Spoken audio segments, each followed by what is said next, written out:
one more problem to go over with you. This time it's slide 15. The problem says the side lengths of a rectangle are 4.5 centimeters and 2 2/5 centimeters. What is the area of the rectangle? So again, what operation do you use? What's your answer? And how did you get there? Show me a diagram, show me an algorithm, tell me in words. So let's go over to the whiteboard. We know that we're finding area, and area is the space inside a shape. We know that one side length is 4.5 centimeters, and we know that the other side is 2 2/5 centimeters. So going back to something you should already know is that to find area of a shape is length times width. So in this case, we are going to take 4.5 times 2 2/5. So first we need to make our mixed numbers improper fractions. You take the whole number times the denominator plus the numerator. So 4 times 2 is 8, plus 1 is 9 halves. Times 2 times 5 is 10, plus 2 is 12 fifths. Now we know that we can multiply fractions straight across.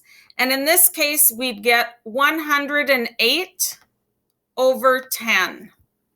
Another way of saying that is 108 divided by 10. We know that 10 goes into 108 10 times. And we have 8 out of 10 left over, which simplifies to 10 4/5. Just a reminder of another thing we talked about last week, and that was the concept of cross simplifying. So let's go back to our problem. 9 halves times 12 fifths. So cross simplifying was trying to make our numbers smaller before we get to 108.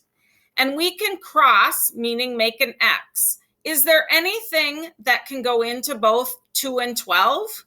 Yes, 2 goes into 2 once, 2 goes into 12 6 times. Can we cross the other way? Is there anything that can go evenly into 9 and 5?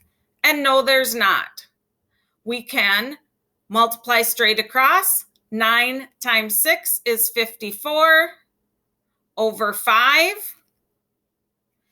We know that we can read that as 54 divided by 5. 5 goes into 54 10 times, and we have 4/5 left over. So just another way to do this where we cross simplify first to get smaller numbers. So the area of our rectangle is 10 4/5 centimeters squared. So back on your slide number 15, operation used, we multiplied. Answer was 10 4/5 centimeters squared. And then how you got there, either using words, using an algorithm, drawing a picture.